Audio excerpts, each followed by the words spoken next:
Hello everyone.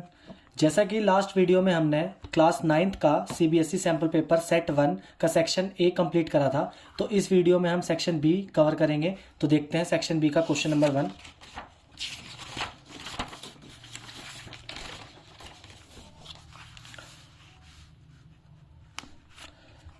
Ram and Ravi have the same weight. If they each gain weight by 2 kg, how will their new weight be compared? तो क्या दे रखा है इसमें question number 21 में कि राम और रवि पे सेम वेट है। अगर दोनों ही 2 kg वेट को गेन करते हैं तो उनका जो न्यू वेट होगा उनको हम कैसे कंपेयर कर सकते हैं। तो देखते हैं, यूक्लिड का क्वेश्चन है। लेट कर लो कि Ram has X wait,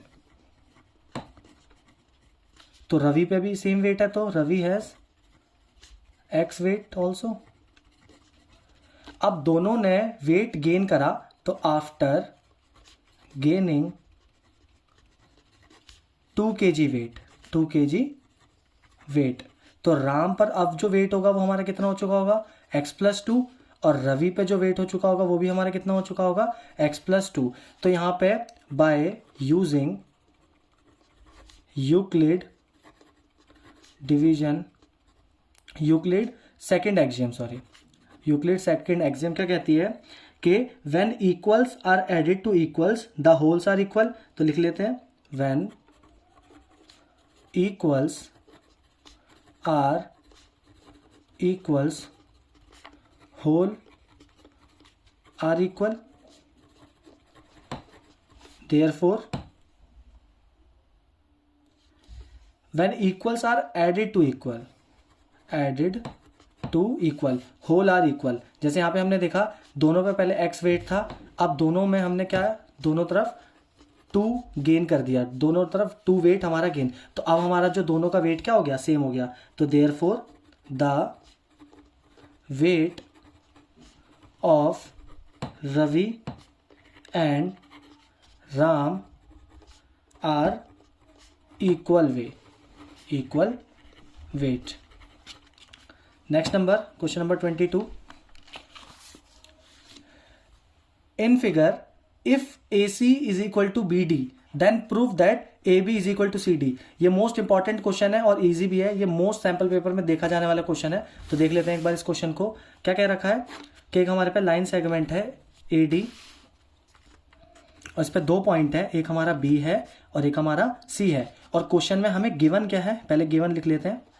given हमें है AC is equal to BD, और हमें प्रूफ क्या करना है, लिख लेते हैं to proof is equal to, हमें प्रूफ करना है AB is equal to CD।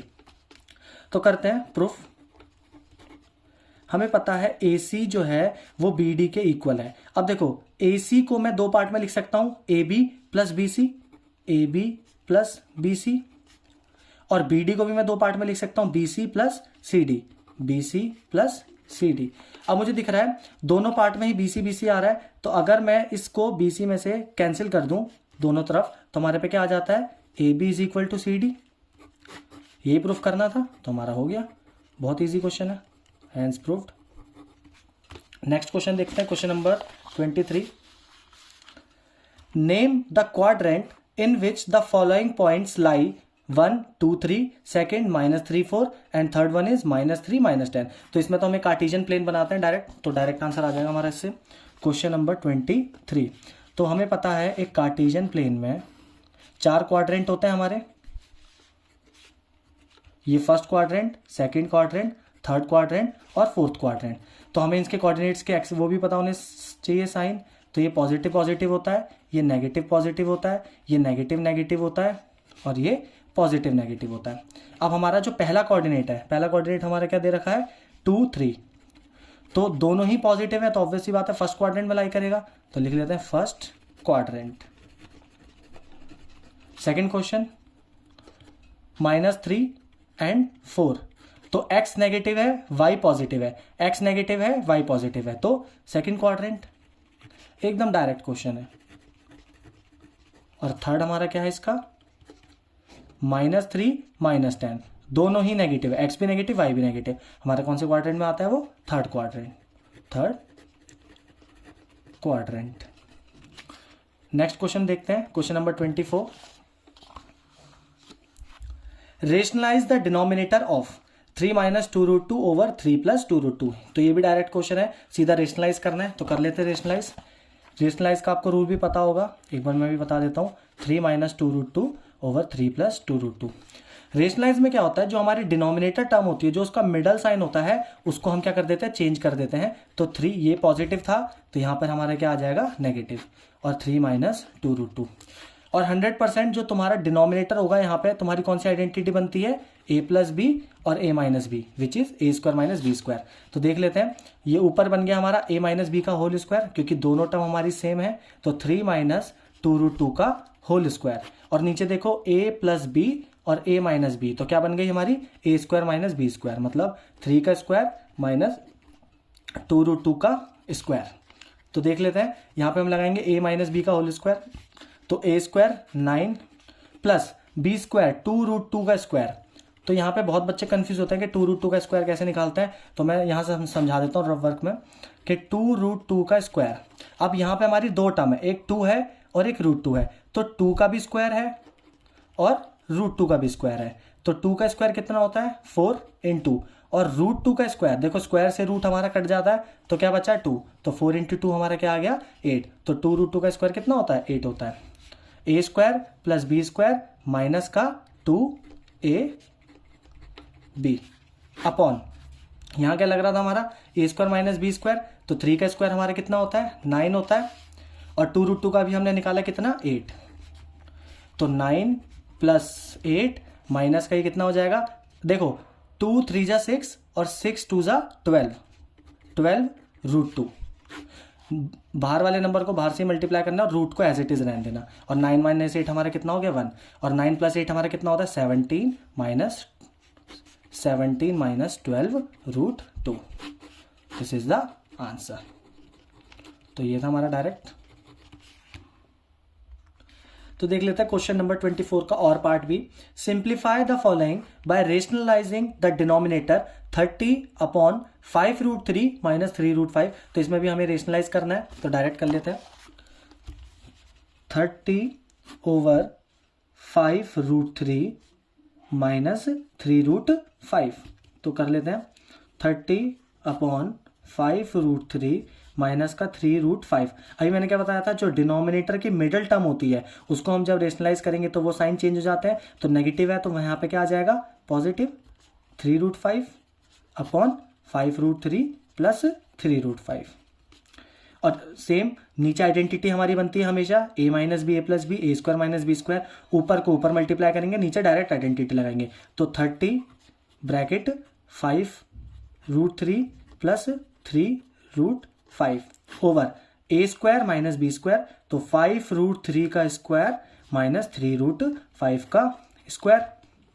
30 को एज इट इज रहने दो अभी, तो 5√3 प्लस 3√5। अब यहाँ पे भी जो भी मैंने ट्रिक बताई थी कि 5 का स्क्वायर कितना होता है 25, और √3 का स्क्वायर से रूट कट जाएगा, तो 25 इंटू 3 हमारा कितना हो गया 75 माइनस, ऐसे यहाँ पे 3 का स्क्वायर कितना होता है 9, 9 इंटू 5 हमारा कितना हो गया 45। तो 30 5√3 प्लस 3√5 अपॉन में 30, 30 से 30 डायरेक्ट कैंसिल आउट हो गया, तो हमारा डायरेक्ट आंसर क्या आ गया 5√3 प्लस 3√5।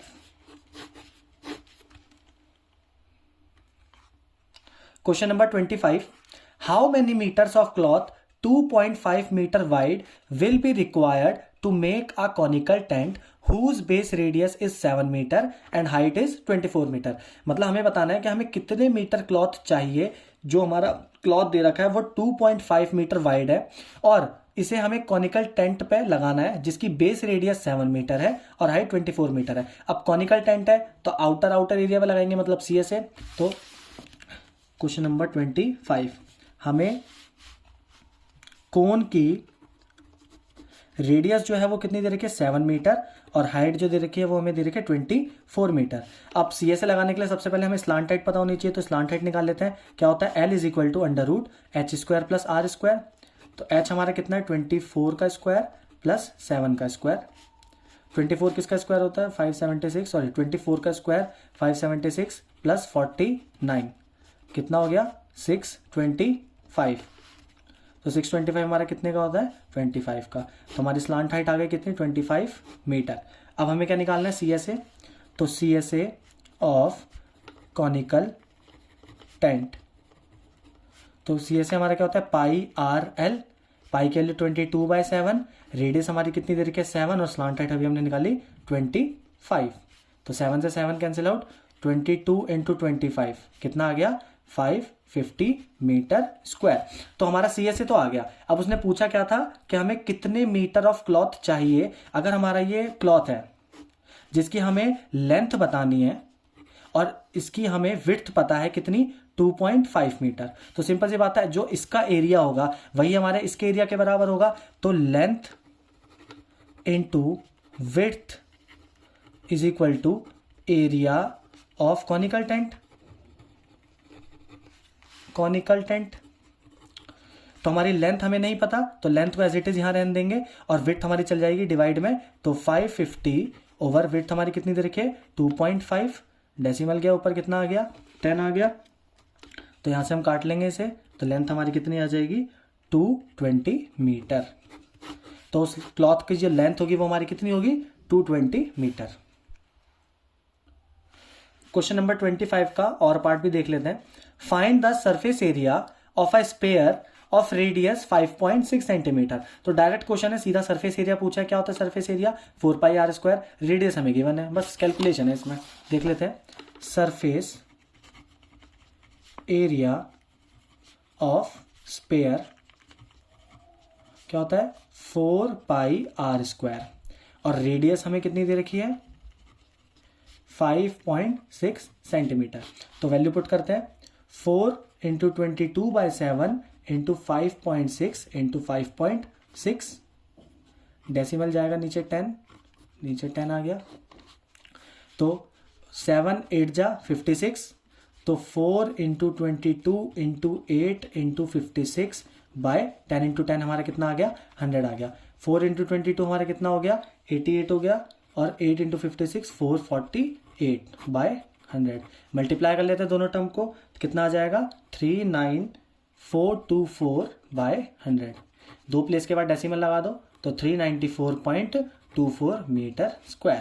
तो ये हमारा आ गया सरफेस एरिया ऑफ स्पेयर।